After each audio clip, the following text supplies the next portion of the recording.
In the early days of the internet, radical libertarians were scattered, lonely, and faceless. Without direction, they resigned to scour the web, sifting through content providers in a wasteland plagued by YouTube demonetization, Facebook jail, and covert internet censorship. But then, in 2017, the Libertarian Union was formed. Finally, the average Joe libertarian could find a thriving community of independent podcasters and content providers, all in one convenient location. At Libertarian Union, we'll always have the latest news, interviews, discussions, and even movie reviews. With hundreds of episodes and more added all the time, you'll always find something fresh at libertarianunion.com. All right. Let's get fired up here.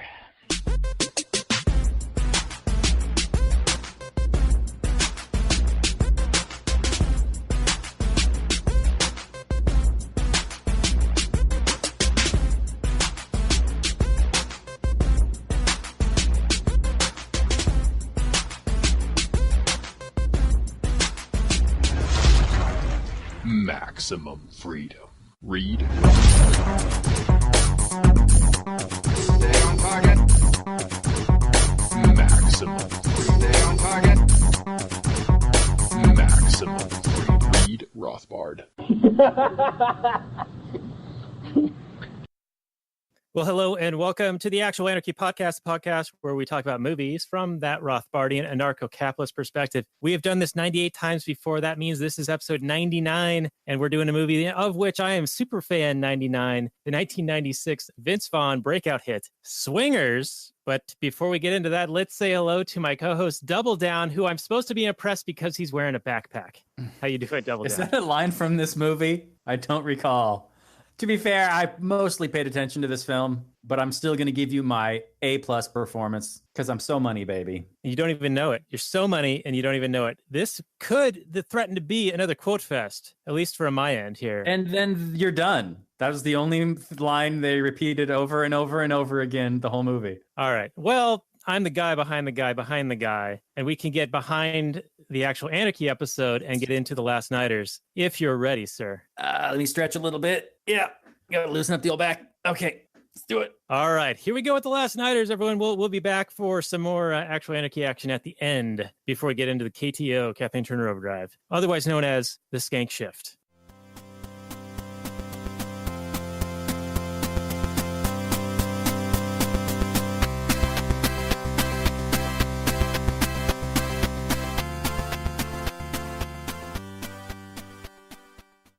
Hey everyone, it's Daniel and Robert, the Last Nighters, and we are talking about Swingers from 1996. This is episode 42 of the show. You can find the show notes and more at lastnighters.com/42. Before we get into that Google description, let's say hello to my co-host, Double Down. How you doing, sir? Hey everybody, what's up?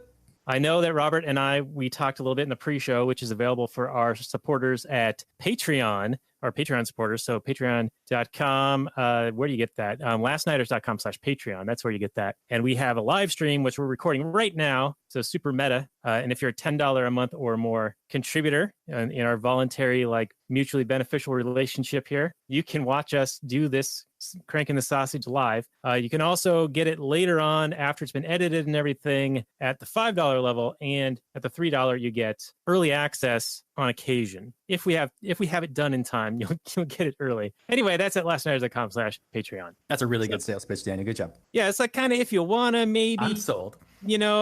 Maybe you want to try to, I feel like I'm Mike from the movie, John Favreau's character, asking Nikki for her number. Maybe something like that. Super awkward, super demure, timid, lacking confidence. And it still kind of worked out for him. But we'll get into it in just a moment. When we do the Google description, we'll get into the movie. But I do have one minor correction, and it's related to a listener to our show who is also a member of the Launchpad Media, where you can find our show and his show, Sounds Like Liberty. And we're both part of the launchpadmedia.com, where they're always launching new ideas in your direction. He gave us a little bit of feedback on our Green Room episode, where he said that it was a little bit cringy listening to us talk about how the bands and the venues work out who's paying for what and how the tickets happen. He let me know that in his experience, and he's in a band, that when they do that kind of arrangement where the venue gives you the tickets to go sell, that's all the money you're getting is the tickets you sell. You don't get any of the door.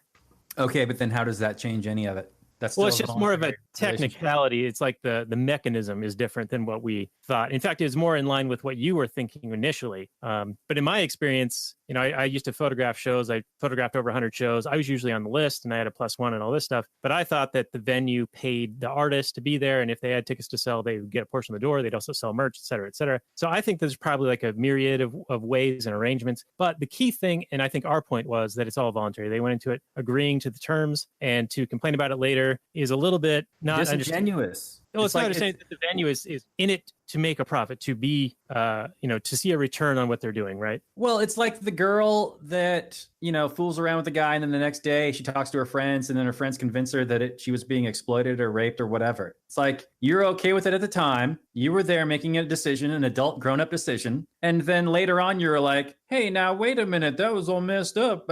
We shouldn't have had to do that. No, if you didn't want to do it, don't do it. Yeah, and then there's also learning experience. Like if maybe you're unfamiliar with how those things work, then maybe you get burned the first time and then you don't do it the next time. So who knows? Who knows how it works? As long as it's voluntary, I think we're kind of okay with it. But I just wanted to issue that minor feedback at the beginning of this show from our fellow show member of the Launchpad Media. So thank you for that. Speaking of Nikki, that's Nikki P, by the way. Hey, Nikki, shout out for you. It sounds like Liberty. All right, let's get into the Google descriptione. Swingers came out in 1996, rated R, cult film, comedy, drama, 1 hour, 36 minutes, 7.4 on the IMDb, 87% Rotten Tomatoes, and 71% Metacritic, also 71% with the Google users liking it, which is surprisingly low since many of the movies we've seen lately, it's been in the 80s or 90s, and some of those are like not that great of movies. So this is a little odd. But here's the description.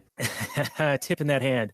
All right, splitting the aces here. A transplanted New Yorker attempting to acclimate to Los Angeles, Mike Peters, played by Jon Favreau, is struggling to both boost his comedy career and get over his last relationship. A self-proclaimed master of seduction, Mike's buddy Trent Walker, played by Vince Vaughn, tries to show him how to make connections and get the attention of women. Slowly moving toward regaining his confidence, Mike meets the gorgeous and down-to-earth Lorraine, played by Heather Graham, sparking a welcome new romance. Came out October 18, 1996. Director Doug Liman. Screenplay by Jon Favreau and starring a bunch of their friends. Budget of $250,000, and I believe it made close to $4 million. So not a bad return to have some fun with your buddies. Your take so far, Robert? Well, that's kind of the movie for the most part. It's kind of strange to hear the Heather Graham bit in the description of the film, since the Heather Graham meeting is at the very, very, very end. It's like in the second to last scene or two. And that's the culmination of his character arc, where he gains the confidence for some magical reason, all of a sudden to go and chat up a girl, even though there's been no progression in that character arc at any point in the movie. But then all of a sudden he magically gets the confidence to go chat up Heather Graham. And then he's just like the most suave guy of all time. And then he's going on the dance floor and he's cutting all these moves. And then afterwards he's like, oh yeah, by the way, I went to a bunch of like ballroom dancing classes. It's cool. It's no big deal.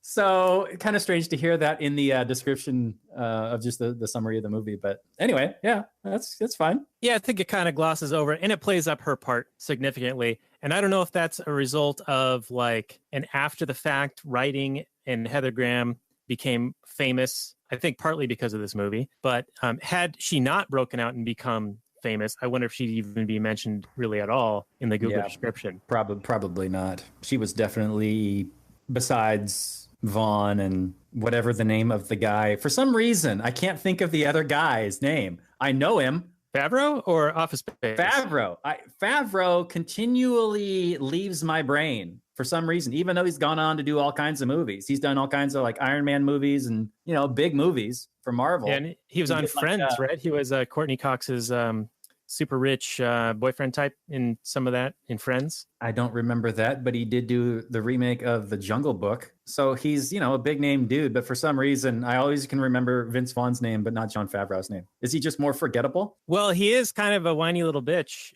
in the words of Sue, in this entire annoying character. He's the main character.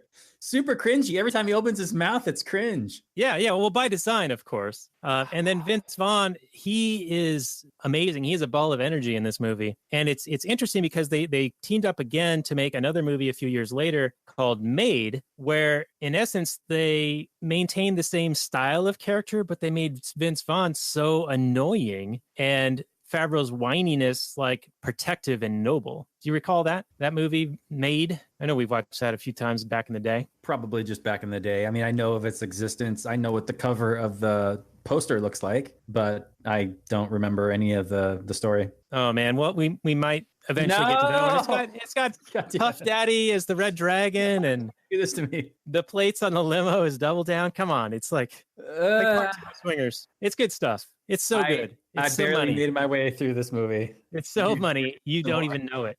All right. Changing 300. Any Scotch will do. Any Glen.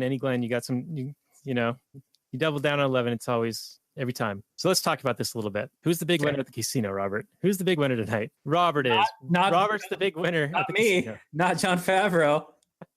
Come on. Who's the most special lady in town? Come on. I'll be timing you. The shiny. You see, he was super annoying. Okay, so Favreau was really cringy, and then Vaughn was just like an asshole, like this jerk asshole, annoying guy that wouldn't shut up. So both characters were insufferable, and I didn't like either one of them. So no, you didn't like Vaughn, really? I found him to be annoying yet charming in a way. I appreciated that he was trying to help his friend out. That was the only thing that was a saving grace for me, that he cared about his friend and he wanted to see him happy. So he was trying to get him out and do things and get back into the world and get back into the game, instead of just moping around, pining for his girlfriend all the time. But man, the way he did it, if he was, being the insufferable asshole to make somehow Jon Favreau feel better somehow about himself, maybe, but I didn't get that feeling at all. I don't know. There's a scene at the very end where they're eating breakfast and he's like, so I'm the asshole. I'm like, yes, you are. You're all grown up. You're grown up and you're grown up. Our little Mikey's all grown up. Yeah. He, I think that the story is that Favreau's feeling all this pain from this long relationship that broke up, and he's having trouble getting over it. And I've been there. I'm sure most guys have. And I think that Vaughn's character had been through that before, but he had experienced it, gotten over it, and realized how foolish it was to put yourself through that, to beat yourself up over it. And so he was trying to help guide his friend to help himself, right? To realize he doesn't need to mope around, and he kind of like doesn't give fucks anymore. He's out of fucks to give. So he's, like, let's have a good time. Let's let them know that we're here to have a good time. Let's enjoy our time together instead of just sitting around the house like you said earlier. And where do they end up going at the very beginning? At the very beginning? Well, don't they end up going to Vegas? I mean, that's pretty early in the movie. Yeah, they go to Vegas. And why do they go to Vegas? Why did they go to Vegas? It seems like a very spur of the moment thing, because they were going to go to some party, right? And Vaughn's like trying to get Favreau out of the house, and Favreau's like, no, I don't want to do anything. I don't want to go. And he's like, you put something nice on to wear. We're going to Vegas. He's like, I'm not going to no Vegas. But he ends up talking him into it. But I don't know exactly why they go, because he said he had a callback at 9 a.m. Well, why is Vegas a thing, Daniel? You can answer this. Why is Vegas a thing? Like, at all? Why does it exist? Yes. Why is it like a destination? Well, okay, so I can answer that a couple of different ways. I mean, one, it's a thing because there was freedom to be able to make capital investment with gangster style money to create a desert playground. So, you can kind of do whatever you want. There's a lot more freedom. And I guess that is why they wanted to go there, right? Because it's there to have a good time. What happens in Vegas stays in Vegas. They're there to wine women and song, gamble, have fun, meet girls. And gamble. Yeah, it's legal to gamble there because they have the freedom to gamble there. And they didn't have the freedom to do that in Los Angeles. So due to the economic restriction of freedom, it allowed for the opportunity and the economy to flourish in Las Vegas. That's true, yes. It's sort of like the Singapore thing, right? Like, they don't have very many natural resources, but there's enough economic freedom that they're actually able to be super productive and create a lot of value in the world. Vice versa, on the other hand, you've got a place like Venezuela, which is very rich in natural resources, abundant oil, abundant water, abundant minerals, and all of these things. And it is a shit show due to regressive economic policies and socialism that is suffocating the market and transactions and people's standard of living. Excellent answer, Daniel. That's where I was going with that. If you had other ways to answer it, that's fine, but that's all I needed. All right. Well, who's the special lady in town? It's Robert. Let's do some Jedi mind shit because they know what you're after. Don't apologize for it. Look at how they dress when they go out. They want you to notice them. What did you think of that statement? Because I know that with the whole Me Too, hashtag Me Too thing, they want to make it sound like if you leer at women or look at them and notice them dressed a certain way, that you're somehow an evil person, even though they're dressing that way for a purpose, as discussed in the movie. But then people try to equate it to, well, if they're dressed that way, then what you're saying is that by dressing that way, they deserve to get something bad that had happened to them, and you're victim blaming. It's just this huge convoluted SJW mess when you get into this kind of thing, but because then they're like, well, you should be able to do whatever you want and be free of these negative things from happening to you. You walk down a dark alley, nothing should happen to you. I agree, nothing should happen to you. But if you have situational awareness, you're not going to go down that dark alley. You're not going to put yourself in dangerous situations. You're not going to get blackout drunk and not know how you're getting home or whatever. Like these are just common sense things. And, riff from there, if you will. Well, yeah, I mean, this movie is very problematic, Daniel. You're triggered right now. I'm super triggered. Vince Vaughn was such a misogynist in this film. I don't tell you. It reminded me, well, all the things you said of, you get blackout drunk, it's like, you're right. They want to be able to do whatever they want and be free of consequences. Like you should be able to walk down Times Square in a bikini and not get jeered and leered at and that sort of thing. And it's just, you shouldn't be aggressed against, but to say that you're ignoring basic human nature is to ignore reality. Now, I remember, when we went to school, this is like around turn of the century. So it sounds like a long time ago when you say it that way. Which century? 19th century? Turn of the century. In college, university, if you're an international person. I don't remember so much of the Marxism and the socialism, but I'm sure it was there, probably more in the social sciences, but it hadn't permeated to everything yet. But I forget what class it was, but we were sitting outside that day, so it couldn't have been too serious of a class.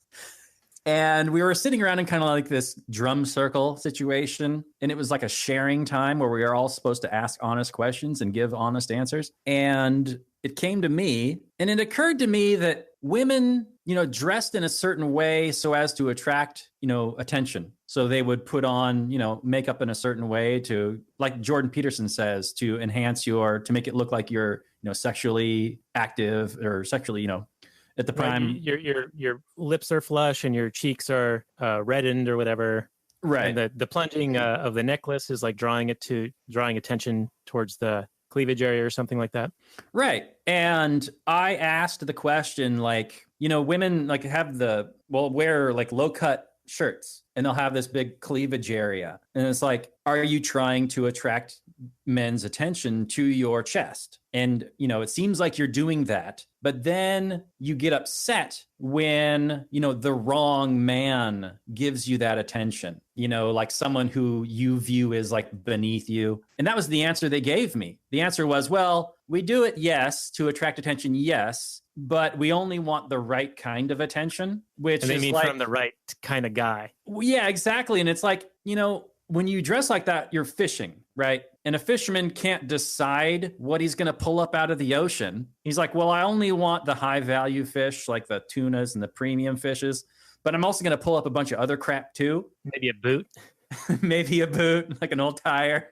And so when you're out fishing and you got your cleavage all sticking out, you're not going to get just the premium tunas looking at you and checking you out. So I think that's just a standard common sense thing. But with the extreme left these days, I don't think common sense really enters into the equation much. Well, even back in the horse and buggy days, like you were just talking about, it still sounded like they had a bit of a double standard, right? They wanted it to be, well, yeah, we're doing this that anyone can see, but we only want responses from people that we view as desirable. But there's no like filter for that. There's no communication of that other than utter rejection of these types of guys. And then you get incels and things like that who are guys that just get rejected or what have you. And they're just responding to what's being communicated to them. Right. It's like, here's this, pleasant looking thing for my viewing pleasure. Do you not want me to respond to this, or do you want me to respond to this? And, Yeah, to pick and choose and to insist that, oh no, it's only men who,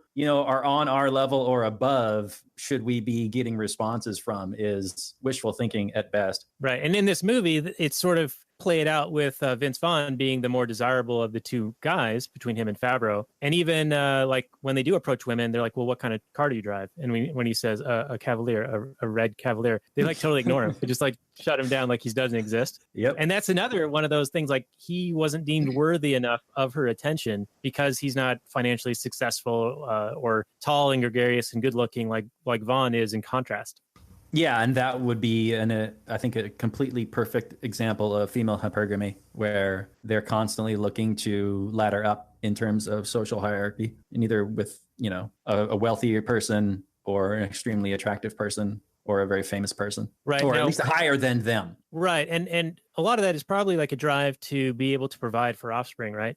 Like they're seeking Certainly. quality and security and provision of resources for raising younglings. Absolutely. Can this guy provide for the family? Are these kids going to be retarded, or are they going to be viable offspring, stout? Are they going to be able to succeed? All those things are running in the back of your head. You're not necessarily thinking about them overtly, maybe all the time, but when you're evaluating a potential mate, you are making those discriminatory judgments, which are problematic, Daniel. I'm so triggered right now.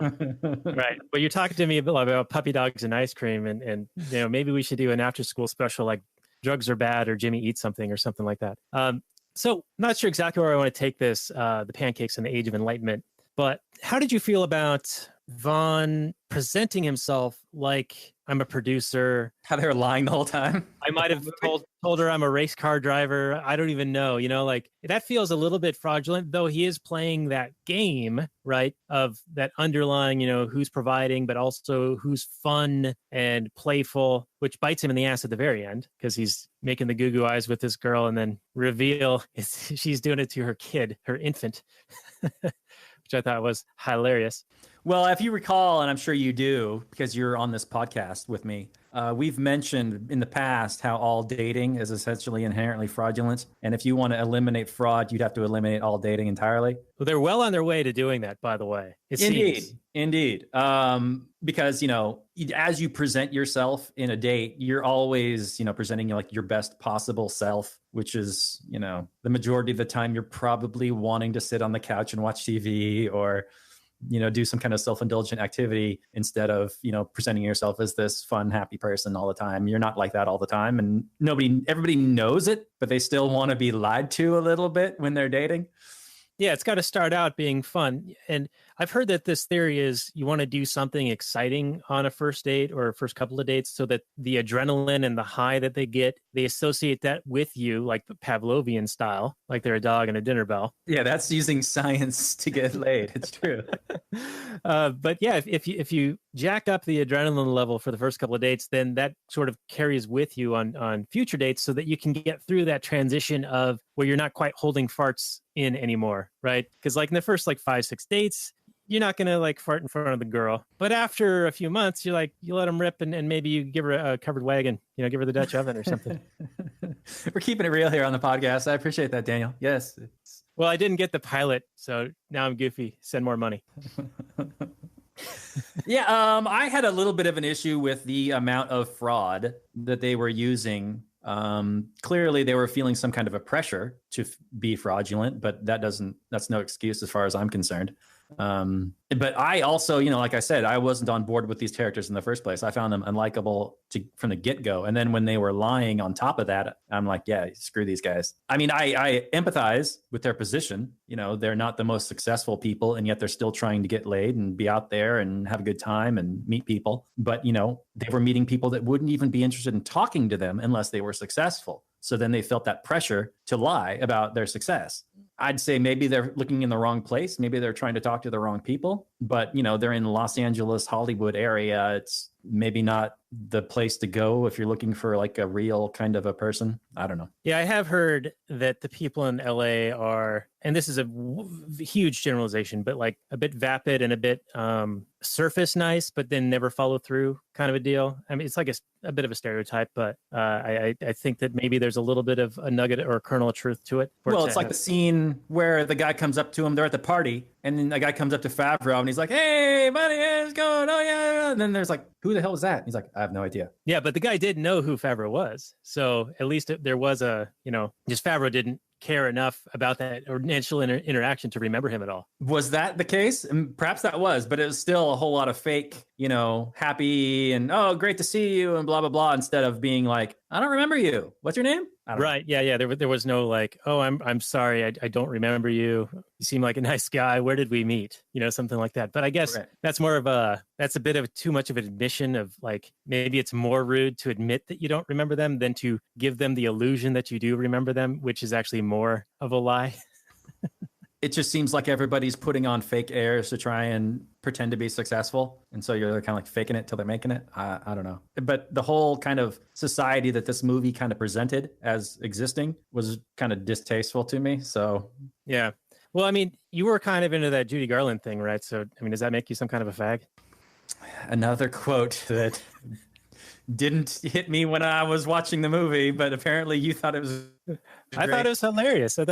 And it's also another one of those, this whole movie is probably something that really couldn't be made today because of a lot of the language and the whole, like we talked about the Me Too thing. Like they would probably equate a lot of what Vince Vaughn does in this as rape, like elevator rape, or like, I don't even know, like how this all works anymore, but with the whole Kavanaugh confirmation hearing where something maybe might have happened, but nothing actually happened, but she doesn't remember. And then it became this whole dividing thing. It was the outrage of the week, right? Or a few weeks. And now the latest outrage is, of course, Elizabeth Warren trying to put to rest the her American Indian heritage question. Come on, man. Pocahontas is hilarious. I'm sorry.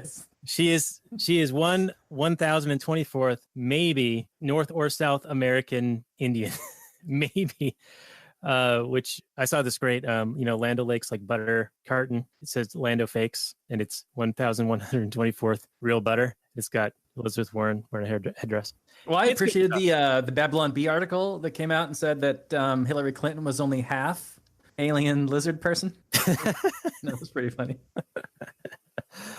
Oh man. So yeah, that's the other, that's the latest outrage of the week or whatever partisan thing it's going to divide everyone on. Right. And what's really weird is that she volunteered this information and treated it as if it was vindication of her allegations, of her proclaiming her heritage in the past. Like this was a total justification and vindication. And all the leftists that I'm still, friends with on Facebook are like, "Oh yeah, yep, she's great. Oh yep, this will shut down Donald Trump's attacks on her as Pocahontas." And I'm like, "Are you kidding me?"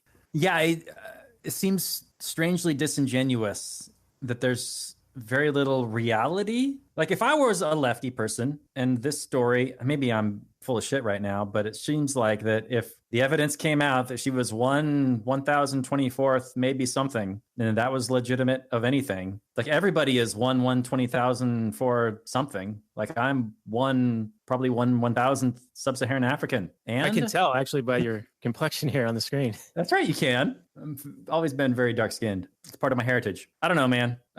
Since when do they make sense? It's very partisan defenses. There's a lot of partisan attacks, but I don't know, I kind of just divorce myself of all that. I mean, it's kind of fun, kind of theater to watch, but it's all so ridiculous. I mean, are these any kind of real problems in the world? I mean, yeah, I understand. She came out and made some ridiculous claim and he made fun of her for it. And then the left's answer is to not admit they were wrong. The left's answer is to double down. That's right. Always double down on 11. Fall back. Always double down on 1,024th.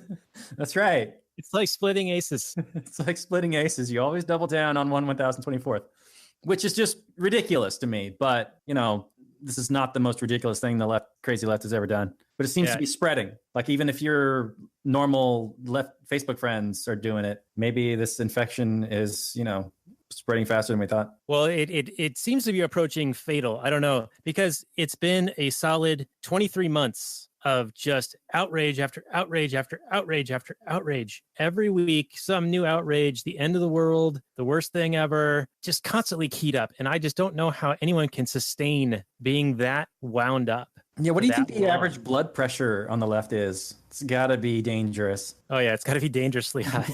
I don't know.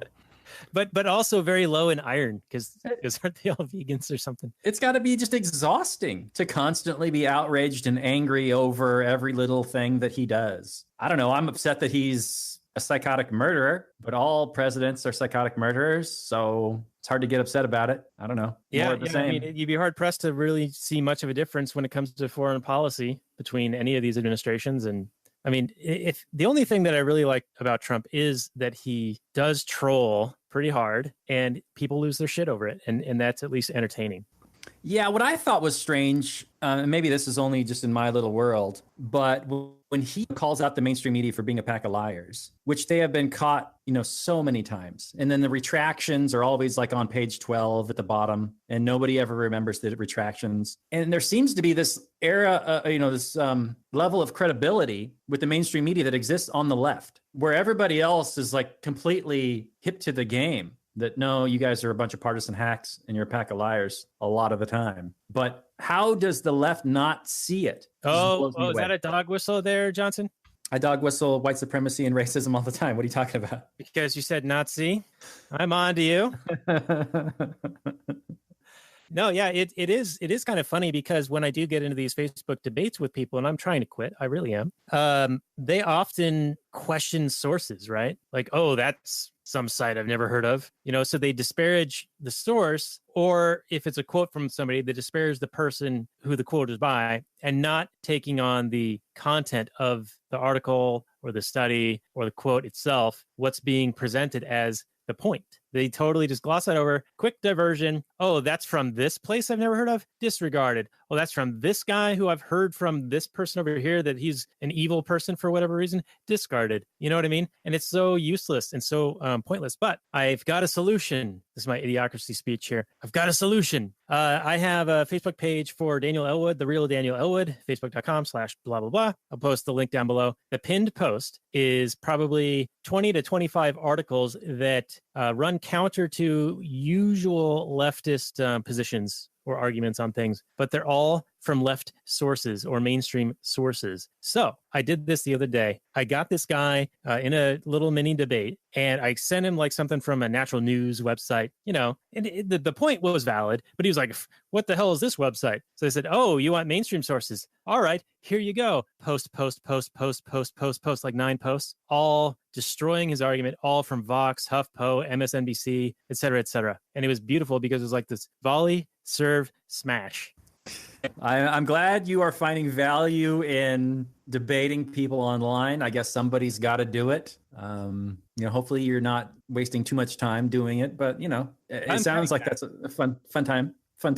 Now, do you have anything else you want to talk about with this movie? Maybe the video game thing you said you want to talk about. Yeah, Superfan99 over here wants to talk about the video game violence, because in the movie they play the hockey game, and Sue, the boy named Sue's character, loves the Kings, who have Wayne Gretzky as their good player, best player, and he took them all the way to the cup against the computer, and he and Vince Vaughn are playing, and Vaughn is saying, oh, they took all the fighting out of the game, and Faber's like, well, why'd they do that? Oh, kids are hitting each other or something. And so, it's the whole like 80s, 90s blaming music and blaming video games for violence and people doing bad things. And that was like sort of the conservative, at least in my opinion at the time, it was conservatives trying to impose a morality on people through censorship and warning labels and things like that. So the response to the video games being violent, they took the fighting out, but there was a cheat, or what do you call it, like a Easter egg, where you could take down a player and make their little heads bleed in this game. And look, little Wayne's legs are shaking and his head's bleeding on the ice. So I just wanted to bring that up because I think it's an interesting point. Actually, out where I live, there's somebody who has one of those, homemade signs where they're like ranting about something, and they go, why is there so much video game violence equal school violence? ? Like they're trying to make this point that they're blaming culture and video games on people being violent. And I think, maybe there's a little bit of, maybe it makes it easier, or maybe you kind of get practice in playing the game, and then it becomes easier to do it in real life or something. But I don't know. What's your take on this stuff? As we're talking about the finesse team that Vaughn calls, no, they're a fucking bitch team. That's that quote. I wondered where that was from. The first thing you texted me right before we started the show was they're a fucking bitch team. I'm like, okay, I know that's a quote, but I don't remember that. All right. Yeah, so you're right. I remember the conservatives complaining about it. They started off, well, actually, it goes back really far. I'm sure it goes back to before our time, definitely before our time, because back in the days of like the 40s and the 50s, and I'm sure it probably goes back before this, but I don't know for a fact because there wasn't really media before this. I mean, there were books, but I don't remember anybody complaining about, the books were banned. They were banned and they had book burnings. I don't remember exactly. Usually the charge was something about morality, like this contains lewd material and we need to get it out of here because this is going to corrupt our youth. So people have been saying this since as long as there's been, any kind of media to complain about, probably, because they were definitely talking about it in the 30s and the 40s and the 50s with comic books. Comic books used to be the big media that kids consumed. Oh, and then there was the comic book code, which was the comic book code, which was the big response to that, which made it so that comic book characters couldn't, kill anybody. Like back in the 30s and the 40s, like Batman would kill people all the time. And then the comic book kid came out, and then all of a sudden Batman didn't kill anybody anymore. And he had this strong moral, ethical code to never kill.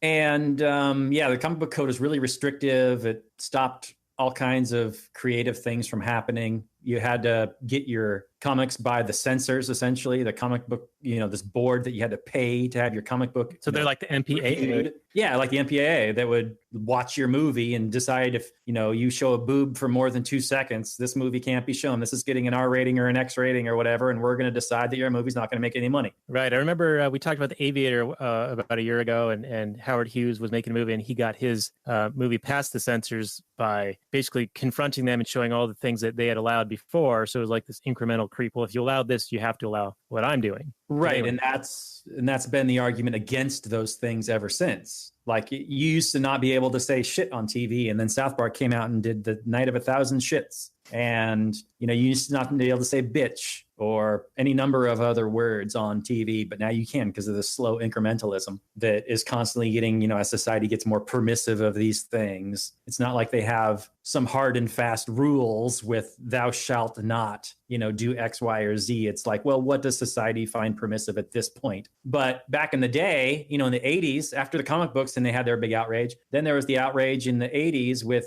gangster rap. I'm sure you remember all that. And metal music like Judas Priest. Yep. And Marilyn Manson in the 90s, and he got blamed for like Columbine. And then, and then even in the 90s when like Mortal Kombat came out, they had to, like, Super Nintendo didn't have the blood because, they changed all the blood to sweat. It was like gray. So it was all sweat getting knocked off of you. And like when your head popped off, like sweat came out.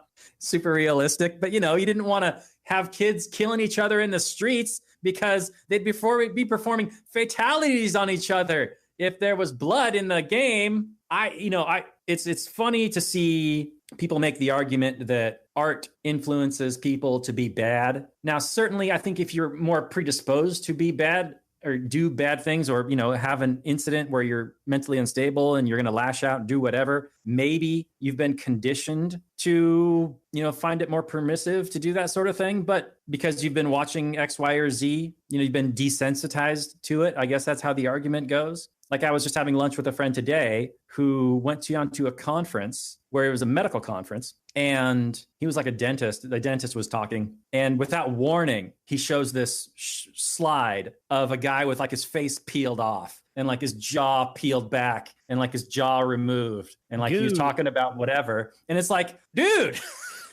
you got to warn me for that shit. He's like going straight Hellraiser. But, he was like super desensitized to it. The audience was majority doctors and those kind of people. And they're like, oh, yeah, yeah, okay. But my friend was like, trying to hold her lunch in because this is her first medical conference and she wasn't expecting that sort of thing. So you can definitely get desensitized to gore and, that different imagery. So are you making an argument for trigger warnings? Because I usually make fun of them. No, I'm but not. I do think that there is a little bit of No, because you're an adult, have Daniel. an awareness of what you're getting yourself into. If you want to alert someone to the fact that there is, like, as people put a rating before a movie, this movie contains X, Y, and Z, you might not want to bring your 4-year-old to it. I appreciate that. That's more market information to my consumer nature. Yeah, I'm not saying it should be required. I'm just saying it's appreciated so that you don't walk in and someone's face is peeled off and you're like, goo. Well, I think that kind of word would get around, and that sort of material would, you'd eventually become hip to it. I think if you don't get exposed to things that, challenge you, you do become more of a snowflake. And then you are less and less able to cope with those kinds of situations. Well, and then the things that people seem to get so upset about now are like certain words and like references to things because it has like the letters MAN in it or something like that. Like people get triggered and upset by those types of things. And that's just ridiculous. That's like college campus, like they're being insulated from being confronted from any intellectual rigor or any questioning of their little safe bubble. And that is, it's the most privileged thing you could possibly ever complain about. My life is so fantastic that this is what I have to complain about. Right. Yeah. The little bubble people. And it's just bizarre. So I think that was pretty good on the video game violence. And I do want to have the Gretzky quote brought up where he says, you miss 100% of the shots you don't take. And I like that quote because it's like, you got to take some risks out there. And I liken the characters in this movie to taking on entrepreneurial risk in meeting women. One more thing before we move on from the video game thing. I don't want to imply that I think that it's a direct line. Like if you grow up watching a bunch of scary movies or play a bunch of violent video games, then you are going to then have a higher propensity to initiate violence on people. I don't think we have any kind of understanding when it comes to what exactly causes these sorts of outbursts in people. And not that you could even predict it, even if we did think we knew. But I mean, I grew up watching movies that you would not normally let a kid watch. Like I was probably like 6 or 7 or 8, I'm probably like 8, 9, 10, 11 when I was watching like Poltergeist and Night Before Elm Street and Hellraiser and Friday the 13th and, all kinds of like scary movies and whatnots. And I listened to gangster rap and I play violent video games, and I'm about as peaceful a person as there is. So I know that's anecdotal evidence, but I mean, speaking from experience, it seems like you can't really draw any kind of direct line. And the idea that we're just mindless automatons that can be programmed like a computer and that one set of information is going to override another set of information, like the bad information is going to override the good information. So like if I have a belief that initiating force is wrong, but then I watch a scary movie or play a violent video game and that's somehow going to override my deep set moral belief, I think everybody would understand that that's ridiculous. And I don't know if anybody's making that argument, but I think that you could, the good things in society that, murder is wrong. We all understand that to be wrong. I think everybody knows that. And I think that overrides. It's like when somebody goes out and kills a bunch of people, they know it's wrong. They don't necessarily, they think that they have been wronged, but they know that people are not going to look upon what they're doing as a good thing. Even if they think that they are getting some kind of restitution for being, made fun of or bullied or whatever, they know that what they are doing is in fact wrong. All right. Well, I feel like we could do like a whole hour just on this type of topic, talking about culture and influence and all of those things. So perhaps we can get into it further in our Kathleen Turner Overdrive, which is bonus content that we do after the show and is available for our Patreon supporters. If you'd like to get in on that, go to lastnighters.com/Patreon. Now, what were you going to say? Okay. You're going to move. You remember what you were going to move on to? Is he clean? Is he brown? Bring him in, Michael. Come on. I was talking about the entrepreneurialism and I just threw that in there. But we can move on a little bit further because we are actually running out of time and this place is dead anyway.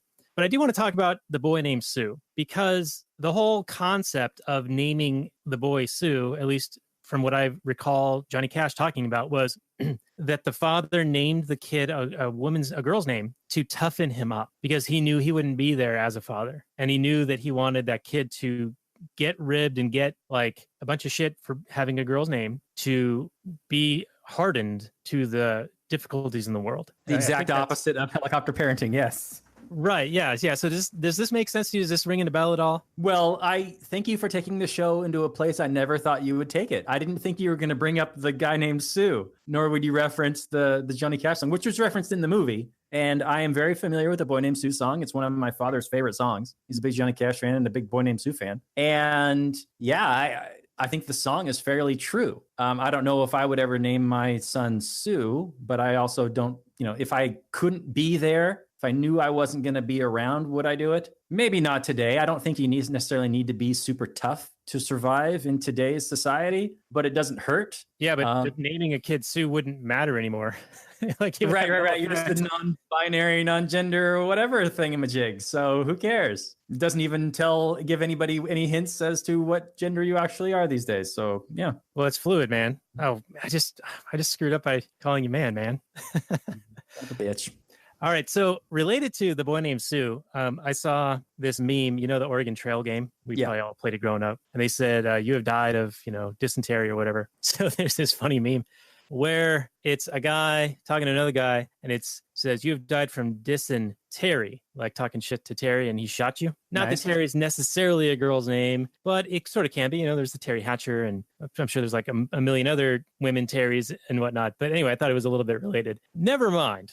Oh, he got away from us. This show's getting away from me here. One last thing I wanted to talk about, and then we can get into our final summary review. Oh, I actually have a lot of things. Oh, man. Oh, yeah, you better hurry up. Let's do a rapid fire through your notes. All right, rapid fire. What did you think of all the meta movie references that they do within the film? They talk about their favorite shots and scenes in like Goodfellas and Casino and Reservoir Dogs, and then they literally recreate each of those scenes or those camera shots from those various angles as a bit of an homage. And I think that's pretty awesome. It's like it's a movie nerd cred thing. Yeah, it was kind of clever. I appreciated the Goodfellas one where they're walking in through the kitchen and whatnot. I thought that one was better than the Reservoir Dogs one. For some reason, the Reservoir Dogs one is like they shot it in slow motion, but they didn't use a slow motion camera. So they just they chopped it up a regular speed. Yeah, it's like super jittery and weird. Yeah. Yeah, that did not look good. Yeah. But, yeah. Well, still, I appreciate that they liked film and that they liked talking about it a little bit enough to put it in their own film. That was kind of cool. Yeah. And then the scene where they're actually talking about the different shots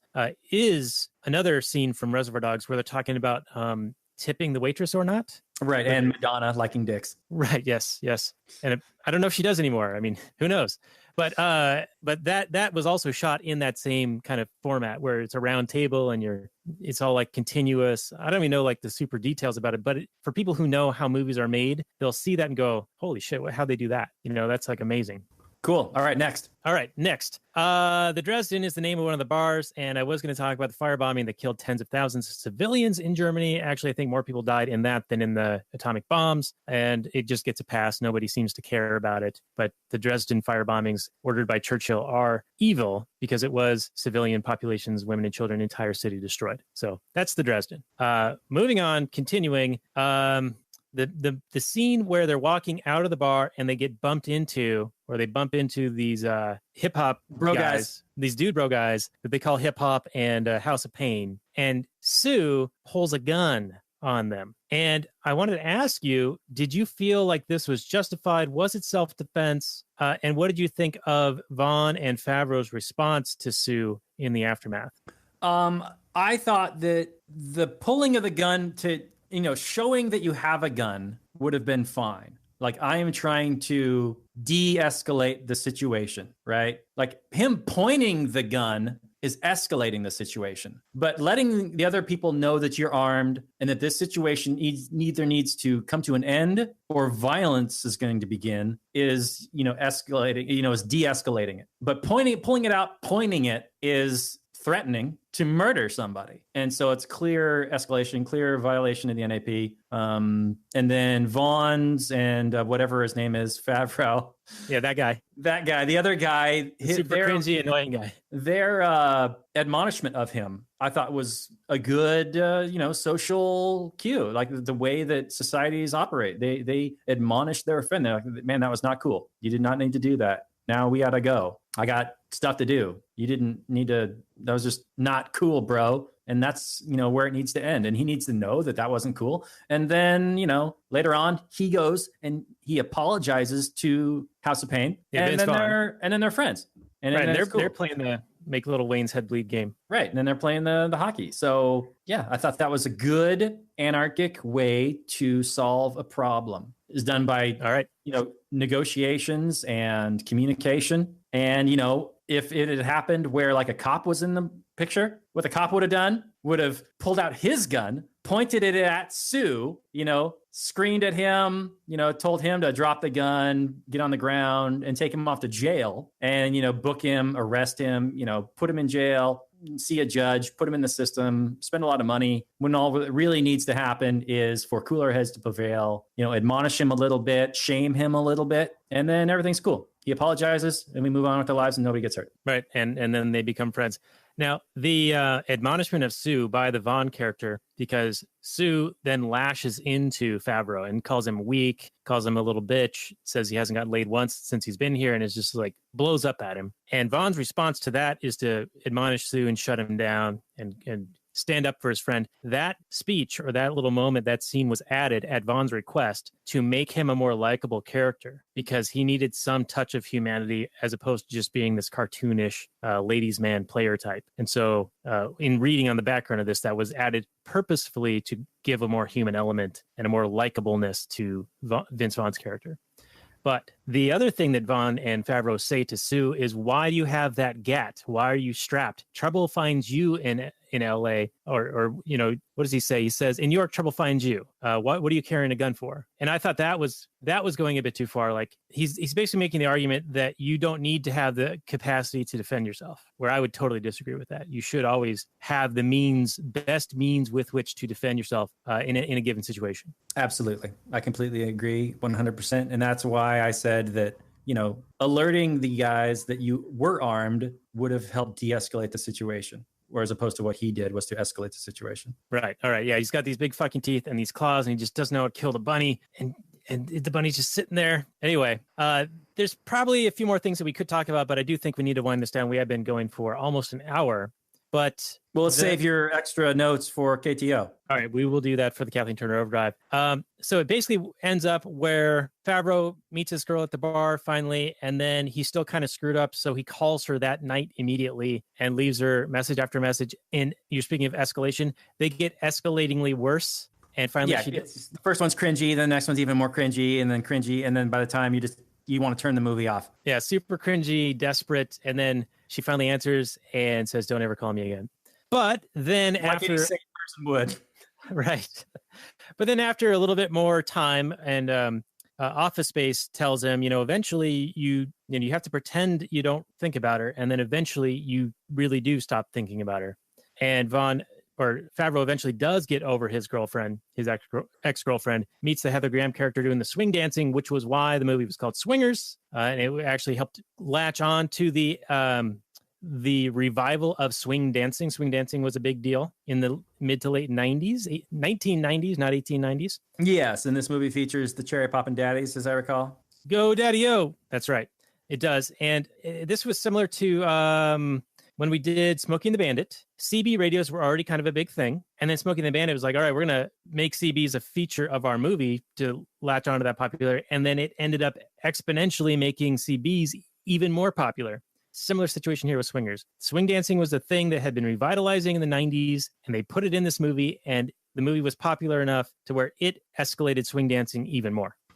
Well, I could quibble with you since it only made $4 million, but I will, since you're technically correct, it could only have improved it.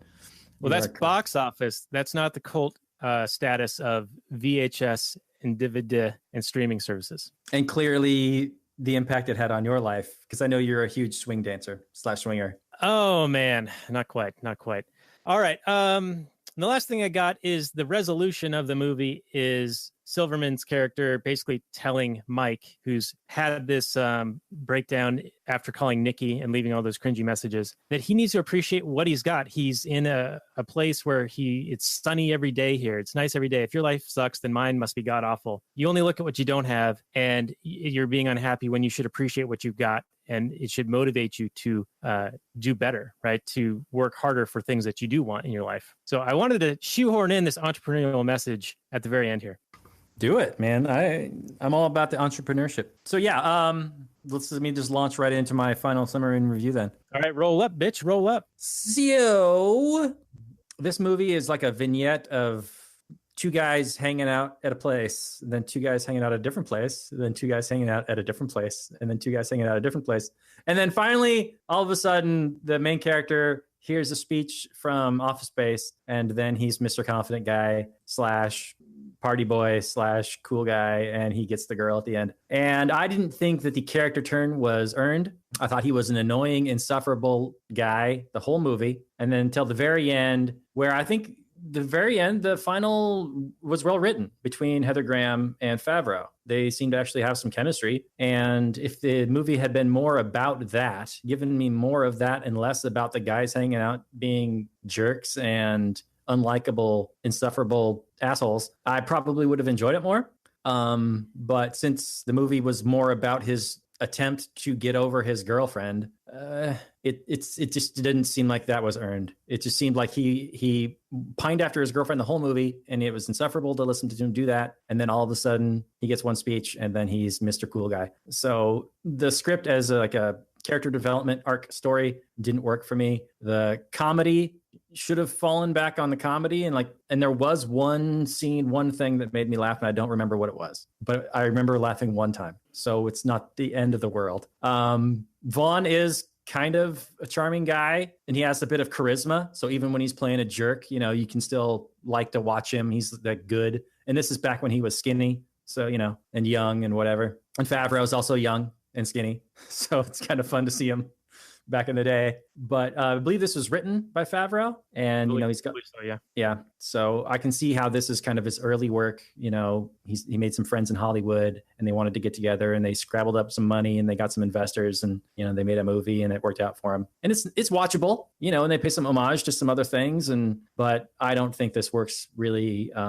It seems like it was a better movie at its time. Like maybe if I was really into swing dancing, maybe I would like it better. I remember when swing dancing was a thing, and I remember having the Cherry Poppin' Daddy CD, or Zoot Suit Riot. Was that the name of the movie, the album? I don't know. But yeah, I'm going to give this movie a 5 out of 10. Wow, and even 5. Okay. Well, all right. Well, that makes me a little bit sad. I felt like that this was maybe a bit more of a trip down nostalgia lane for me in many respects, because it came out 96, and that was when I reached the legal adulthood, which really is kind of arbitrary in a way. But it also stuck with me over the course of my 20s, because I would go back to this well and watch it, because I really enjoyed the the Vince Vaughn character, and just his mannerisms and his charm and his no fear of getting into these conversations. And I felt like, in a way, I've sort of been each of the guys in this movie at some point in my life, taken on, kind of been in that similar situation. Kind of, I've been that heartbroken guy. I've been the able to go and talk to girls and be a good wingman.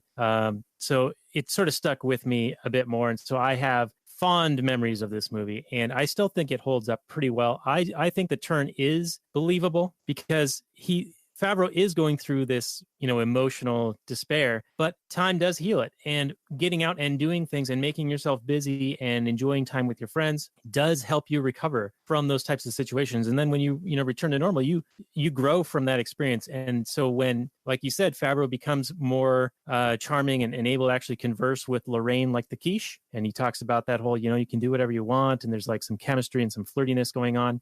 It's believable to me, because my boy's all grown up. And then you get the same thing with Vaughn, where he gets, at the tail end, he's making the goo goo gaga eyes with that one woman at the booth, and gets embarrassed because she's doing that to her kid. And so that is the switch in trajectory, where Vaughn is now kind of the embarrassed and ashamed type person. And then they take that same trajectory into the next movie, called Made. And I think it came out 5 years later, so 2001. And they've got the Red Dragon with Puff Daddy, like we were talking about earlier. And I think that might be a movie worth doing at some point in the future. But maybe I can talk into it over some beers or something. But anyway, I have a much higher opinion of this movie. I'm going to go with an 8.6 for Swingers. It came out in 1996, and I enjoyed it. Watched it with my wife the other night. I don't know if she liked it.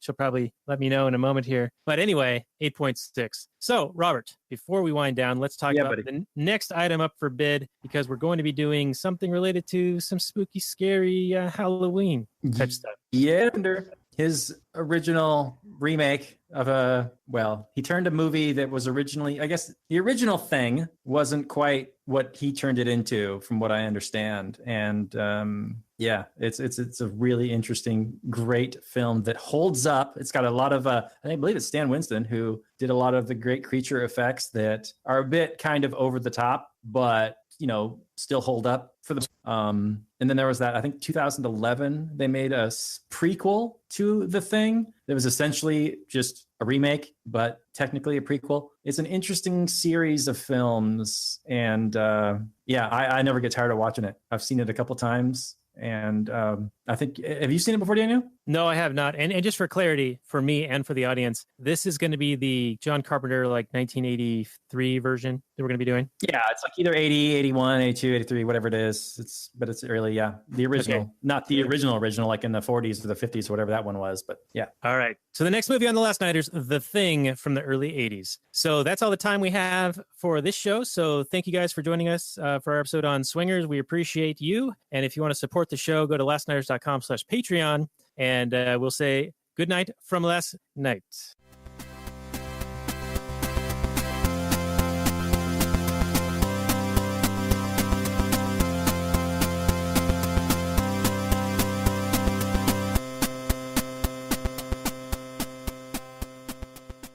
All right, you ready, hip hop? For the chicken and waffles? They love tea, man. That boy can talk. Roll up, bitch, roll up. Is that all you got? Come on, you got to have more quotes. Well, that's pretty much all I got at this point in time. Talking a little bit more on the actual Anarchy podcast before we get into the Kathleen Turner Overdrive. I do want to mention that I have resumed working on the readrothbard.com website. It's something that I had to migrate from one provider to another back in August, and it's a bit of a slow slog to get all of the videos and articles and books and things moved over. But at this stage of the game, I have all of the book reviews and links to his books, including being able to get free PDFs at the Mises.org site or buying them on our affiliate links to Amazon. Those are all set up. About half of the videos I have, so maybe 40 or so, are now posted on readrothbard.com, including the Economics 101 series, which is 8 videos that are just A to Z, introduction to economics, and then Austrian Economics, Mises, the whole bit. And it's really, really well done. So do check that out if you have interest in these types of concepts. We often talk about economic concepts in the show. That's where we get most of it is from Rothbard and the works that you can find at the Mises Institute. So throwing that plug in there. Well done, Daniel. Yes, that is all very true. We are essentially Rothbardians in terms of our economics. Not that other people don't have good ideas. There are some good ideas, but in the Chicago school and, Keynesianism is the one true economic religion, of course. But yeah. Yep. The other thing I wanted to get into, and I was almost going to do it during the Last Nighters version because I thought you were going there. It was when you were talking about the left and how they get programmed and repeat the same things almost in a very similar fashion to each other. You're talking about the NPC memes? Yes, the NPC memes. I love this. It is so spot on, bang on, accurate. And I think that it's hit a nerve. And now it's being shut down by the gatekeepers because they're claiming it's dehumanizing and somehow racist or something bizarre. And it by them doing that, it's playing right into the whole concept of what the NPC is driving at. Right. So it's validating the troll, really. So your take on it. Well, I think it's funny how whenever, the left likes to play the victim and, whenever they can, they like to use this really powerful language. It's one of their weapons. This is dehumanizing. How could you ever do that? This is only what, evil villains would do. And yet they have a very short memory, too, because these are some of the same people that also called, people on Twitter, Russian bots and trolls. And these are dehumanizing terms. These are not terms that you would use to, with any kind of respect to your, mental combatant. I don't know. What do you want to call it? Your adversary, your intellectual adversary? Yeah, the other person you're talking to. If you're having a conversation, you wouldn't use that kind of language, would you? Oh, but of course you can if you're on the left, because you can forever play the victim. Right, and that's what's so brilliant about this thing, because it exposes their hypocrisy upon themselves. Because when they argue against the NPC, they argue against the tactics that they employ themselves. Right. Yeah, it's fun. I really do enjoy it. I haven't plunged the depths of the NPC meme. I'm sure it's just getting started. I think when I first saw it, it was replacing the term SJW, and I don't know if it's getting expanded out to mean other things, but it's being appropriated and used and expanded, and people getting interesting ways to use it as the meme continues. I think there seems to be a serious, the response to memes, because the left seems incapable of memeing, and they seem to see it as some sort of an attack. They, and I'm using the word they, of course, and attack, but these are very loose terms, of course. But did you see the article where it said, like some lawmakers had called some people in, they did a study, and it said that memes are making people obese? I have not heard this, but it sounds like it has the makings for a good meme. Yeah, so they showed some memes where, there's like a very overweight kid being like, I hope you brought food or whatever it is. And somehow that is like an acceptance of making food, binging on food. It seems like they always get the wrong end of the stick. I don't pretend to understand it, but there definitely seems to be, the left really tries to, belittle and just dismiss or mock. And if those things don't work, then they go to government and they try and get laws passed against these things. And I believe that there was a European law that was passed that could be conceived against anti-memes, like memes would violate some sort of speech laws or something like that. Or maybe copyright or something, like, because they'd be using images, like common imagery. Oh, right. Yeah, and then there was another group that came out and said that memes were sexist. Like there are some sexist memes. Well, there was the meme, in general. The famous meme of the guy with his girlfriend and he's looking back at the other girl. Oh yeah. This arm around the girl, yeah. Trillion times, and all it really means is that you're looking at this new thing as opposed to what you already have. That's really what it's talking about. And they say, well, it's about women's bodies, so they think it's sexist, which really means like a total misunderstanding. Exactly. You just don't understand the point of the meme at all. It's like you just see the image and then you judge it based on that image, and you have no understanding of what the meme is actually saying. In the very literal sense. Right. It's a guy looking at a girl. It's therefore just bad. What about the memes where girls are looking at guys? Are those sexist too? Nah, men are never victims. Yeah, well, I heard that on MSNBC, so it must be true.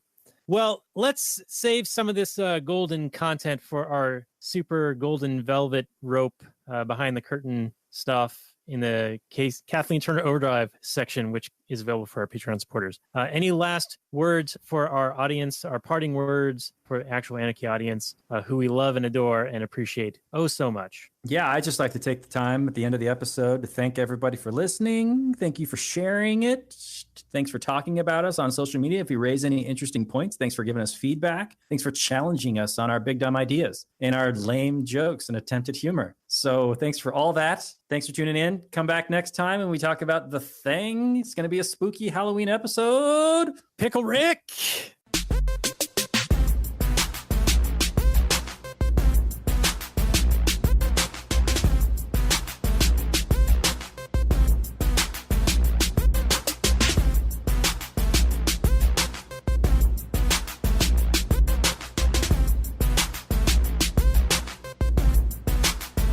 The Chipmunks. CHIPMUNK. We're the Chipmunks.